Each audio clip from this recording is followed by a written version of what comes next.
नमस्कार मित्रों, हिंदी की सार्थक, भावनात्मक और खूबसूरत कहानियों के चैनल में आपका स्वागत है। आज सुनिए वरिष्ठ कथाकार मालती जोशी जी के कथा कथन की परंपरा में उनकी लिखी हुई कहानी बिना छत वाला घर। तो शुरू करें कहानी।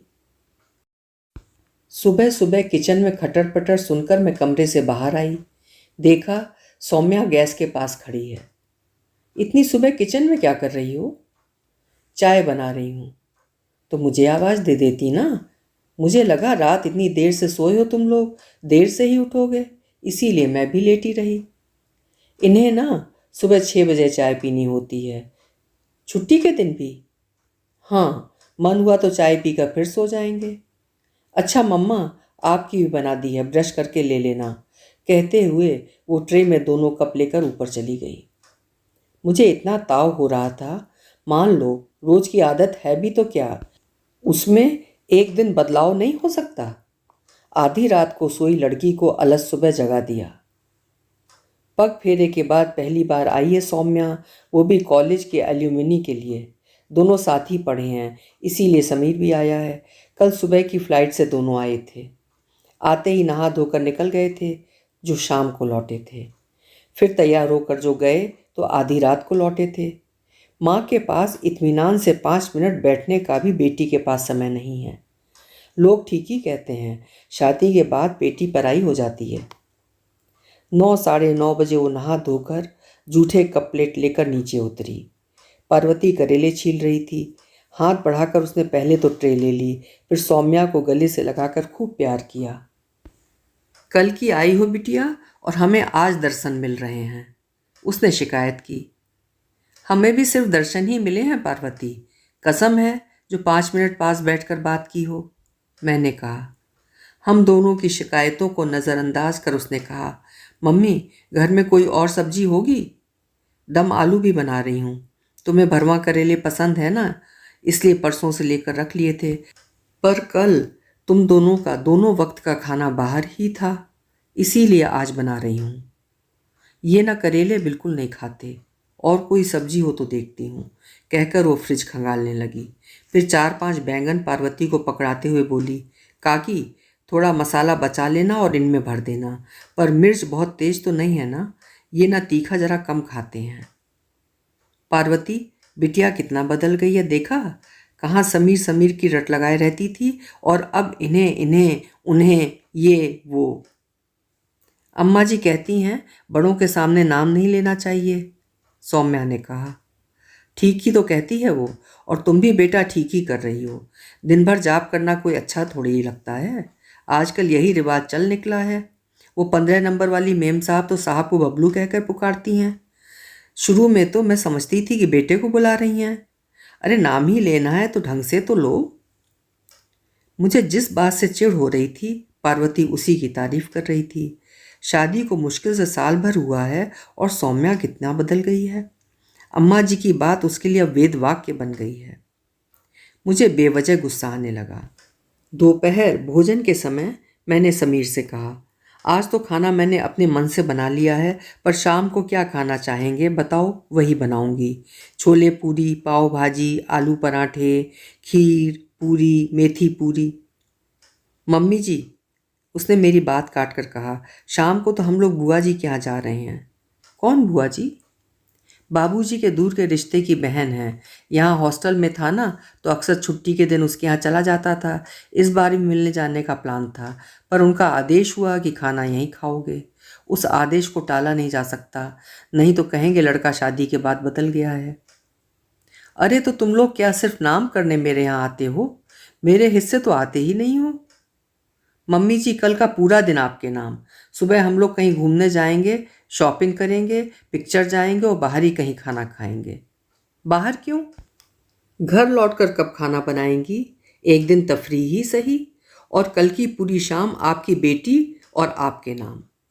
मतलब कल हमारी बैचलर पार्टी है, हम लोगों में से आधे अभी कुंवारे हैं, इसलिए कल की पार्टी सिर्फ मर्दों की होगी। साफ हिदायत है कि कोई अपनी बीवी को साथ नहीं लाएगा। इसीलिए कल की पूरी शाम आपकी बिटिया आपके पास रहेगी। जी भर बातें कीजिएगा, मेरी शिकायतें सुनिएगा, क्योंकि उसके बाद समय ही नहीं है। परसों सुबह तो हमारी फ्लाइट है। शाम को सौम्या जब तैयार होकर नीचे उतरी तो मैं देखती रह गई। तुम डिनर पर जा रही हो या किसी शादी में जा रही हो? शादी के बाद पहली बार जा रही हूं ना, तो इन्होंने कहा था कि ट्रेडिशनली ड्रेसअप होकर चलना। ये साड़ी गहने सब लेती आई थी?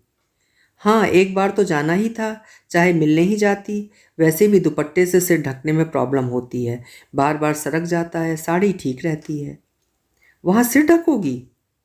मम्मी, वो मेरी बुआ सास हैं, उनका मान तो रखना ही पड़ेगा ना। तो अम्मा जी के यहाँ तो घूंघट ही निकालना पड़ता होगा। उसी समय समीर नीचे आए और मेरा प्रश्न अनुत्तरित ही रह गया। समीर भी सिल्क का कुर्ता पजामा पहने थे, दोनों एकदम दूल्हा दुल्हन लग रहे थे। दूसरे दिन हमने खूब मटर गश्ती की। सुबह उठकर डैम पर घूमने चले गए, वहीं एक टपरी पर चाय पी, पकौड़े खाए, फिर शहर के बाहर बने मॉल में खूब शॉपिंग की। वैसे मैंने विदा की पूरी तैयारी कर ली थी, फिर भी दोनों के पसंद का कुछ सामान ले ही लिया। समीर की इच्छा पिक्चर देखने की थी, पर मैंने मना कर दिया। 2.5 घंटे सिनेमा हॉल में गुमसुम बैठने से अच्छा है साथ बैठकर कुछ बातें करें। फिर हम लोगों ने फूड कोर्ट में खाना खाया और करीब 3 बजे घर लौट आए। घर लौटकर एहसास हुआ कि हम मन से चाहे कितने युवा बने रहें, शरीर अपनी बात कहता है। घर आकर मैं जो लेटी तो उठने का मन ही नहीं हुआ। 6 बजे सौम्या चाय लेकर आई, तब भी मेरी आंखें बंद हुई जा रही थीं। पर अब सोना संभव नहीं था। पार्वती सिर पर खड़ी थी, खाना तो बनवाना ही था। सौम्या को साथ देने के लिए लड्डू और मछली भी बनवानी थी। समीर 7 बजे पार्टी के लिए निकल गया। 8 साढ़े 8 बजे मैंने और सौम्या ने खाना खा लिया।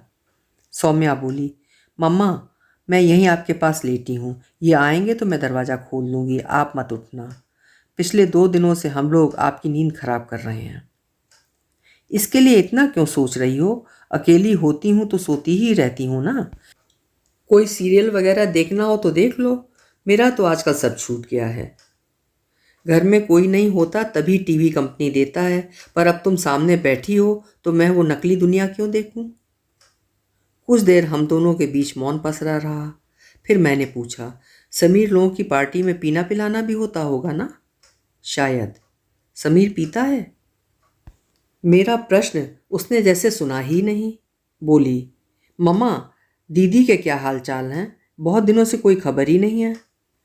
मैं फ़ोन करती हूँ तो डांट देती है कि मत किया करो, वहाँ से करने में बहुत पैसे लगते हैं, पर खुद कभी नहीं करती। मुझे तो कब से उसकी शादी की खबर का इंतज़ार है। हर बार आशा बंधती है, फिर पता चलता है वो एपिसोड ख़त्म हो गया। प्रिया शायद बदला लेने पर तुली है। यहाँ उसे जितने लोगों ने नकार दिया था, लगता है उतने ही लोगों को वो नकारती गई है। पर यहाँ जो भी नकार मिले वो दीदी के लिए नहीं थे, उन्हें तो कोई देखने भी नहीं आया था। मालूम है, वे सारे नकार मेरे लिए थे।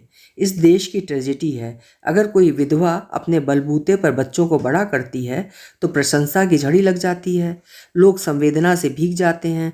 पर यही कमाल जब एक तलाकशुदा महिला करती है तो उसे तिरस्कार मिलता है, उसके बच्चों को भी हिकारत से देखा जाता है। आपकी इस बात से एक प्रसंग याद आ गया। कौन सा? दीदी के लिए वर खोजने का काम आपने मौसा जी को सौंप रखा था ना? और किसे सौंपती? तुम्हारे मामा लोगों ने तो पहले ही हाथ खड़े कर दिए थे। मैं तब शायद हायर सेकेंडरी में थी। एक दिन मौसा जी तनतनाते हुए घर में दाखिल हुए थे। बोले, जहाँ जाता हूँ वहाँ तुम्हारी कीर्ति पहले ही पहुँच चुकी होती है, कोई लड़की देखने तक को राजी नहीं होता, हर जगह से जलील होकर लौटता हूँ। दीदी अपने कमरे में थी, तनकर सामने आकर खड़ी हो गई। बोली, मौसा जी, आपको कसम है जो आज के बाद आप मेरे लिए किसी के दरवाजे पर गए। मैंने शादी न करने का फैसला कर दिया है। इस देश में तो नहीं ही करूँगी। 2-3 महीने में मैं मास्टर्स के लिए यूएसए जा रही हूँ। अगर कोई ढंग का आदमी मिला तो वहीं शादी कर लूँगी। कम से कम वहाँ वालों को मेरी माँ के तलाकशुदा होने पर कोई ऐतराज़ तो ना होगा। फिर मौसा जी बोले थे, वाह क्या बात है, जैसी खुद हो वैसी संस्कार बेटी को दिए हैं। मुझे सब याद आ गया। उस दिन के बाद जीजा जी ने मुझसे बात ही नहीं की। उस दिन मौसा जी इतनी बड़ी बात कह गए और तुम चुप रह गई, ये अच्छा नहीं लगा था। उन्हें मुंह तोड़ जवाब देना था, जैसे दीदी ने दिया था। मैं चुप बनी रही। क्या कहती? मैं दुनिया में किसी को भी जवाब दे सकती हूँ, पर दीदी जीजाजी को नहीं। इन लोगों के अमित उपकार हैं मुझ पर। जब हर किसी ने साथ छोड़ दिया था तो ये मेरे साथ रहे थे। अगर इन लोगों ने सहारा ना दिया होता तो पता नहीं हम लोग आज कहाँ होते, होते भी कि नहीं।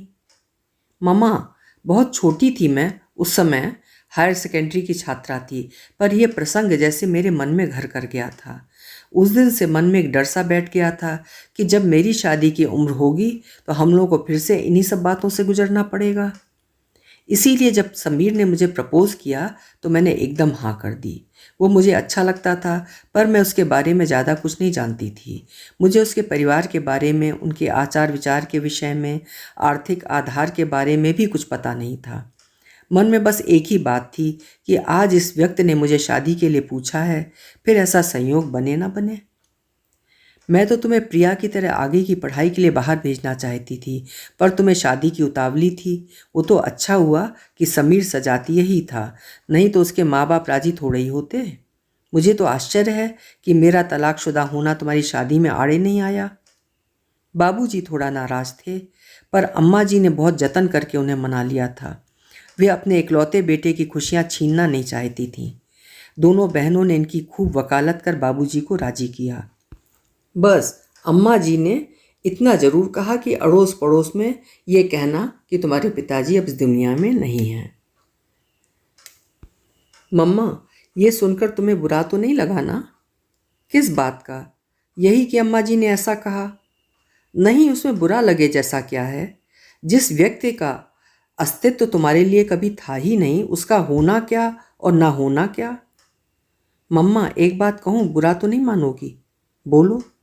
मम्मा, आपने हमें वो सब कुछ दिया है जो माता पिता अपने बच्चों को देते हैं, फिर भी पता नहीं क्यों मन का एक कोना सूना ही बना रहा। अपनी सहेलियों के सामने मैं अक्सर हीन बोध से ग्रस्त हो जाती थी। वे लोग बात बात पर पापा का जिक्र ले आती थीं। यार, आज तो पापा की डांट पड़ना निश्चित है। एक बार पापा से पूछना पड़ेगा। इस सर की शिकायत तो मुझे पापा से करनी ही है। आज तो मार्कशीट दिखाकर पापा से गिफ्ट लेना है। इस तरह की बातें सुनकर मुझे अपना वजूद बड़ा दीनहीन सा लगता। मेरे कॉलेज में एक सहेली थी, शालिनी, याद है? उसके पिता नहीं थे। उनकी एक बड़ी सी फ़ोटो ड्राइंग रूम में लगी रहती। वो कहती, हमें कभी लगता ही नहीं कि पापा नहीं हैं, हमें तो लगता है कि वे हैं और हमें देख रहे हैं। मैं अपने सारे प्रॉब्लम्स उनसे डिस्कस करती हूँ और उनका हल भी मिल जाता है। कभी लौटने में देर होती है तो फ़ोटो के सामने निकलते हुए लगता है कि कहीं डांट ना पड़ जाए। ये सब सुनकर आश्चर्य भी होता था और ईर्ष्या भी होती थी। तब मम्मी पर क्रोध भी आता होगा। नहीं मम्मा, मैंने तुम्हें कभी कटघरे में खड़ा नहीं किया। मैं जानती हूँ कि औरत अपनी खुशी से घर नहीं छोड़ती। वो आखिरी क्षण तक उसे बचाने की कोशिश करती है, पर कभी कभी मजबूर हो जाती है।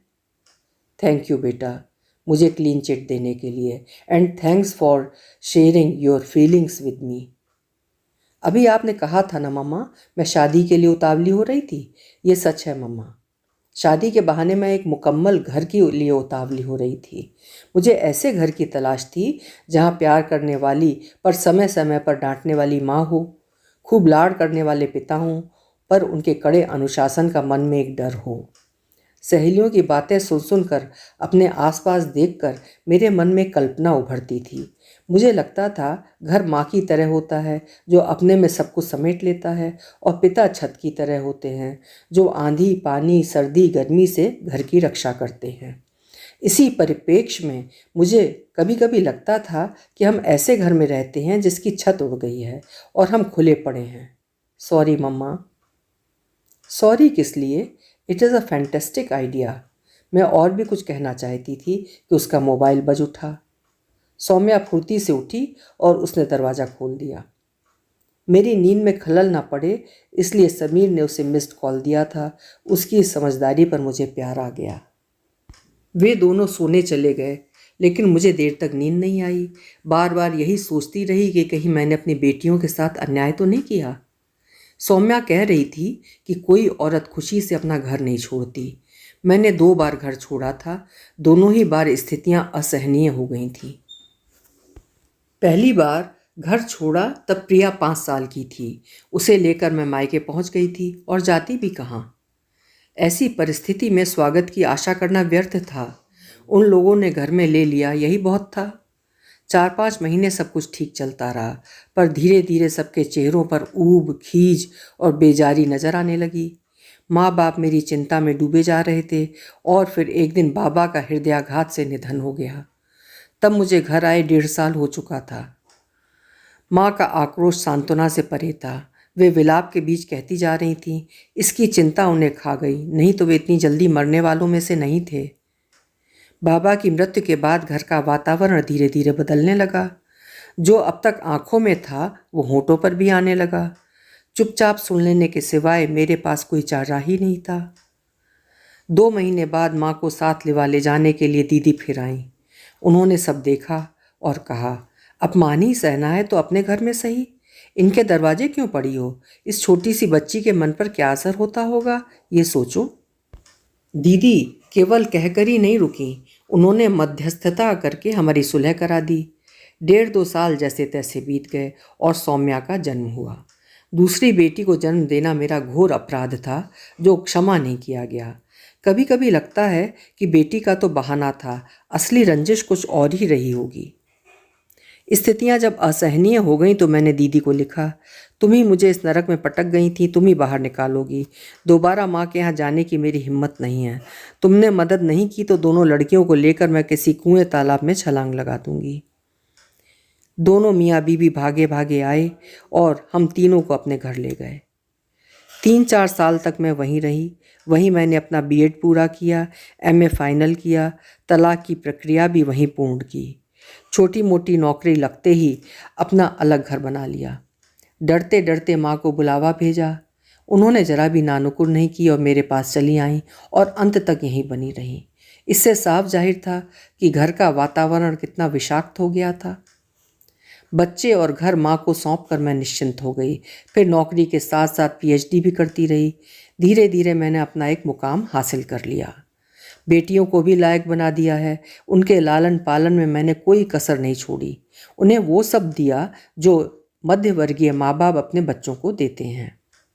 पर सौम्या कहती है कि उसके मन का एक कोना खाली ही रह गया।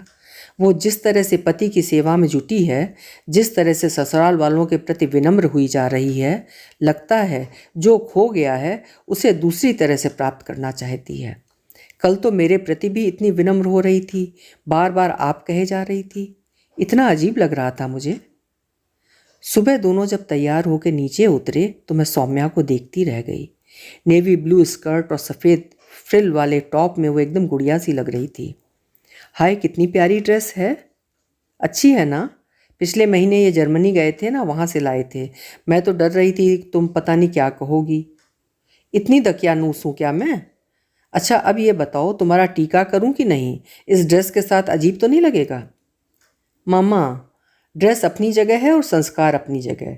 ड्रेस के लिए हम अपनी परंपराएं थोड़ी छोड़ देंगे। पर यह बताओ तुम सुबह सुबह तैयार होकर क्यों बैठी हो? तुम एयरपोर्ट नहीं आओगी, फिर लौटते समय तुम्हें उदास लगेगा। सौम्या ठीक कह रही है मम्मी जी, वहाँ भी तो बाहर से ही टाटा करना पड़ता है, आप यहीं से कर लीजिए। मुझे बस उन लोगों के साथ थोड़ा समय और बिताने का लालच था, पर मैंने जिद नहीं की। दोनों का टीका किया। समीर ने पैर छुए तो मैंने उसके सिर पर हाथ रखकर आयुष्मान होने का आशीर्वाद दिया। फिर सौम्या को गले लगाकर मन ही मन आशीर्वाद दिया, ईश्वर तुम्हारे घर की छत को सदा सलामत रखें। अभी आप सुन रहे थे मालती जोशी जी की एक बेहद खूबसूरत कहानी, बिना छत वाला घर। आशा करती हूँ आपको भी पसंद आई होगी। फिर मिलेंगे। आपका समय शुभ हो, मंगलमय हो।